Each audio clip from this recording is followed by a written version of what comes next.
Hiya, hiya, back in Funko Pop land for this one. And a Funko Pop that is part of a series called Pop Albums. And here we have an album. This is the soundtrack to the movie Flash Gordon from the 1980s. And of course, Queen did the soundtrack for that album. And so here we see the album cover. And we see Freddie Mercury in pop variety here, representing Queen. And this is the second time you've seen a Freddie Mercury Funko Pop on this series. We did take a look at the set of 4 band members of Queen, including Freddie, in a previous episode. But this one just has Freddie and is focusing on this particular album. And this set of albums from Funko Pop has some others online. You can do a little research and see the other artists that are featured and the other albums. But I did see another Queen album that I'm really coveting after seeing the picture of it just now, researching online. And I'm going to show you that picture at the end of this video. But let's first take a look at the box. There's our standard Funko verbiage on the bottom. Here's the back with a better view of this album. This is number 30 in this series. There's Freddie and his outfit. There's this side and Topperoonie and this side. This is not going to be an out-of-the-box experience, and here's why. Before shooting this video, I realized that it was not a sealed box, so I did open it before shooting. And I brought this out and I'm like, okay, how am I going to open this? Because I was planning it to be an out-of-the-box experience. I wanted to take a look at this guy up nice and close. Then I got it out and I'm like, okay, this is in like a shrink wrap, a plastic.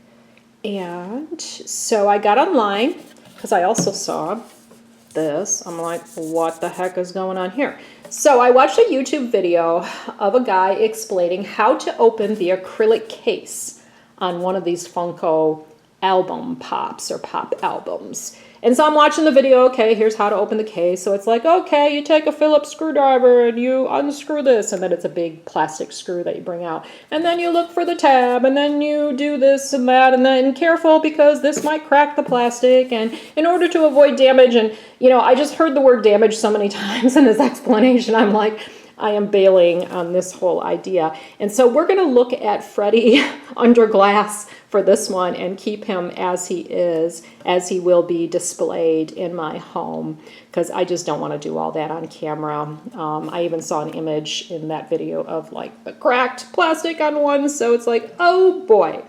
So here he is up close. I'm going to try not to get my camera and tripod into this, but I do want to show you.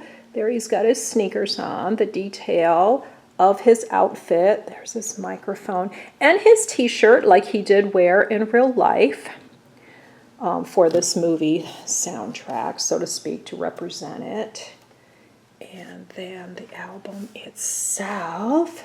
So nice. And I do have a few visual accompaniments for this episode. First, I have the other Freddie that was featured in the earlier episode.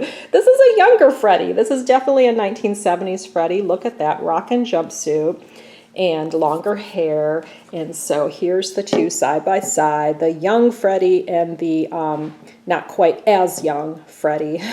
So there they are. Any resemblance? I don't know. They just kind of all look like Funko Pops to me. So there you are. And then a couple of the things that I will show you. And here is a clue. First, let's look at the CD of the album soundtrack that was released in more recent years. So you see it's got this same thing going on. And then you open it up. Well, actually, let's look at the back. Here's the lead character, Flash Gordon, and the song list and all of this. And hang on, I'm going to take a look. Because we can't see this closer up and in more detail, let's take a look at the actual album, shall we? This was released as part of a set of CDs for Queen's 20th anniversary. I have a bunch of these. And I love these little booklets. I love it when they do this. So here you have some images and the song list and credits and all that. And then another image, which actually is from album. You'll see in a second. We got some words here, some lyrics to the song, the Flash theme, who wrote each one, and all of that. So that is the CD, but let's take a look at the original vinyl. Oh my goodness, I am hardcore Queen, so I have tried to collect all of the Queen vinyls, the original ones. I had some of them when I was a kid growing up, when I first loved the band, and I've definitely collected everything on CD. I don't think I have absolutely everything on vinyl yet, but eventually I will. So this is my vinyl album that I bought years later. I didn't buy it when it was released, but it is an original. And here's that image of the lead character.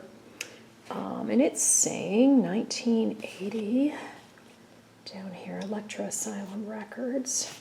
Okay, let's take a look at the sleeve for this one while we're exploring here. I just dug this out of the garage. I have not laid eyes on it in a while, but look at that, a nice little cardstock, the villain Ming, right? Ming the Merciless. Nice image, and then on the back you've got a bunch of the credits, the film credits. Sam J. Jones as Flash Gordon, Melody Anderson as Dale Arden, and on. Max von Sydow was the Emperor Ming. It was a Dino De Laurentiis film, right? I haven't seen it in a while. I probably should watch it again. I feel like it's appreciated a little bit more nowadays than it was when it was released. I don't think it did well when it was released, as I recall. I do remember when it came out, but I think people regard it a little better. It has been given some grace over the years, and people appreciate it more now than when it originally was released. So here's that image that you saw on the CD sleeve for the actual album, and I just love looking at these albums, don't you? There's the label on it. Yeah. So we got the band on this side. Yeah, I love it. And then on the other side, we've got some images from the movie. There's Sam Jones. Yeah, so very cool. So if you haven't seen it, look online. I'm sure it's streaming somewhere. I'm sure you can catch it.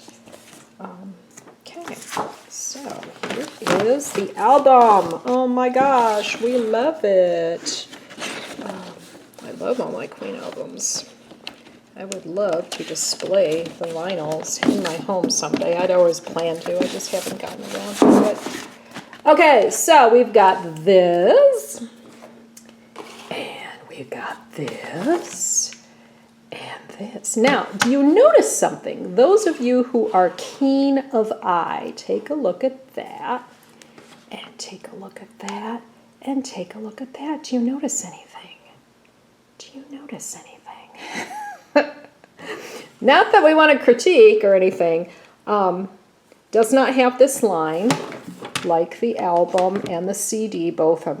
I always knock the camera tripod. The album and the CD both have that line. It does not have that at the bottom. And really, you can tell when you look at these that the image is up a little bit. It's really on the top half of the album cover. Can't quite get the whole thing in there to prove the point, but it is really shifted up. And they definitely could have done this, because then it would have given more air around Freddie himself, around the figure. But they chose to center it, really. Center the image instead of shifting it up with no line there. So just an interesting observation. Is this the true album cover? Well, it's definitely the logo and the name of the movie. So I don't know. You can tell me what you think if you are a stickler for details. But at any rate, thank you once again for joining us for terrific non-TV toys, and keep it tuned here to BRBTV for more great collectibles.